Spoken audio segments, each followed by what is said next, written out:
Bom dia! Que a paz de Deus esteja com você neste novo dia que se inicia. Sexta-feira, sétima semana do tempo comum. Hoje, bênção para os cônjuges. Vamos pedir ao Senhor nosso Deus que conceda uma bênção especial para todos os casais. Prepare-se aí para rezar junto com o Padre. Hoje eu quero mandar o meu abraço com muito carinho para o povo da cidade de Campo Grande, no Mato Grosso do Sul.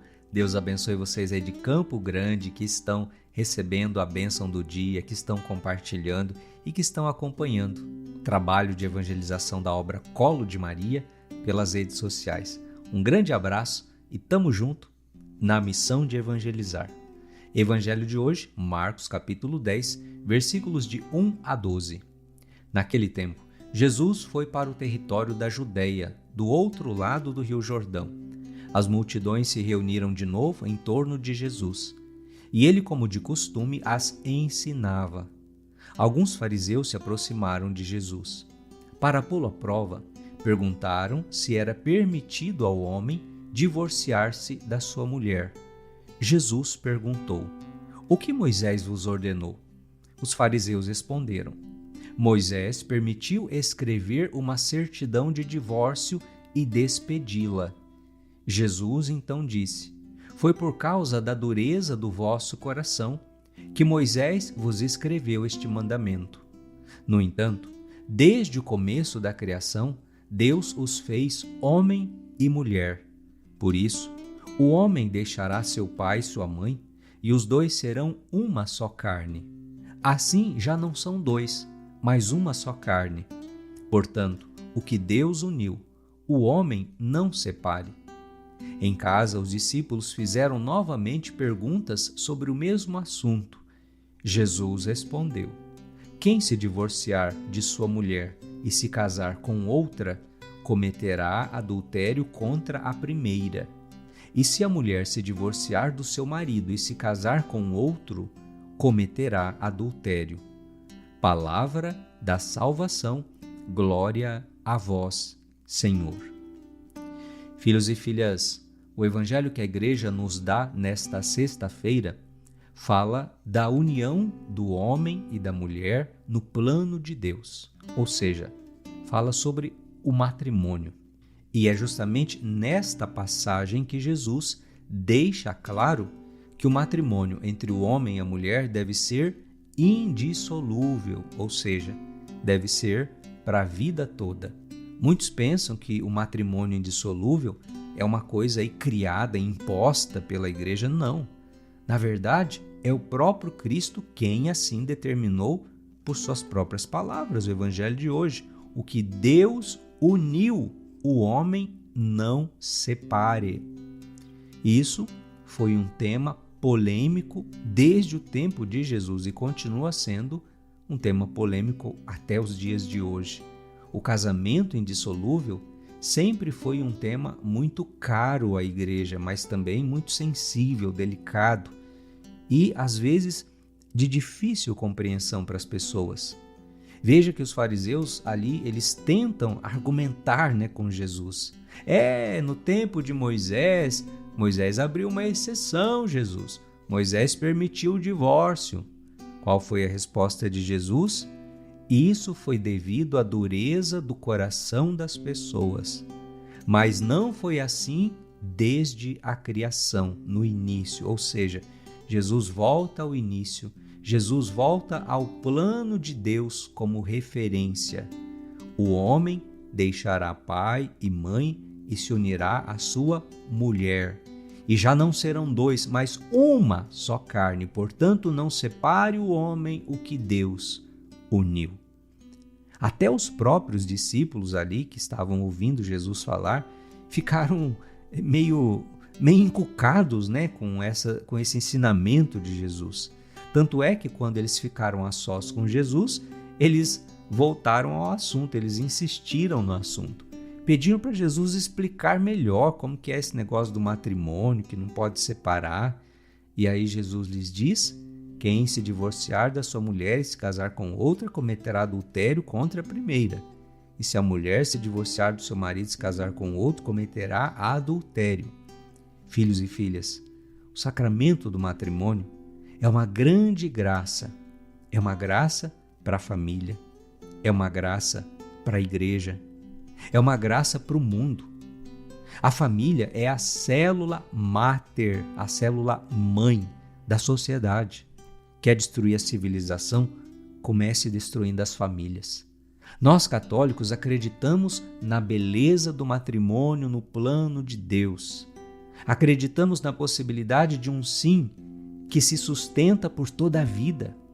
Acreditamos na graça santificante que sustenta, restaura e renova a vida conjugal.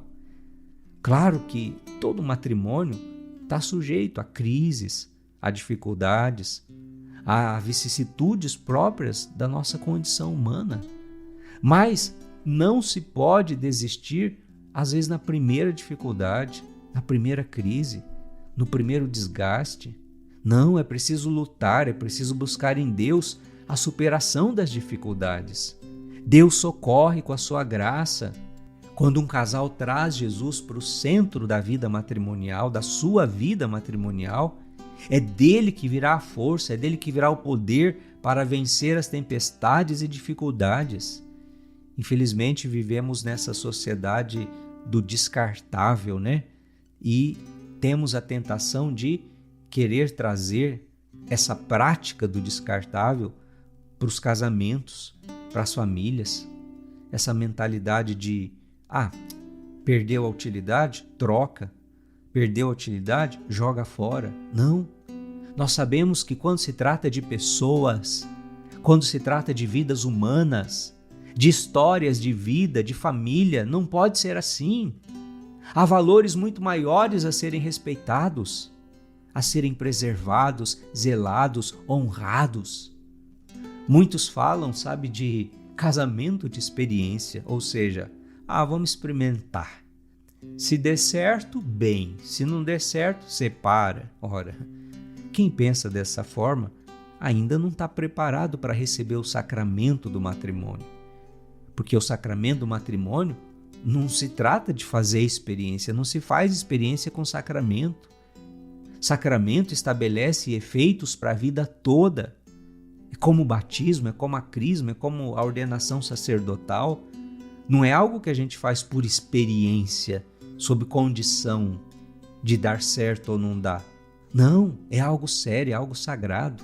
Por outro lado, nós sabemos, claro, há situações em que por mais que um dos cônjuges tente, lute para salvar o matrimônio, a outra parte não colabora, não se esforça e não está disposta a buscar a restauração do casamento diante de Deus. E aí, infelizmente, pode vir uma separação. Claro, nesses casos, a parte que deu causa, que não fez por onde, tem muito mais responsabilidade diante de Deus. Mas, seja como for, a igreja procura acompanhar essas situações. A igreja se esforça por encontrar formas pastorais de acolhimento, de orientação, de integração das pessoas, por exemplo, que vivem em segunda união. A igreja não está alheia a tudo isso. Mas precisamos também compreender que aquilo que está na palavra de Deus não está ao nosso alcance mudar, alterar.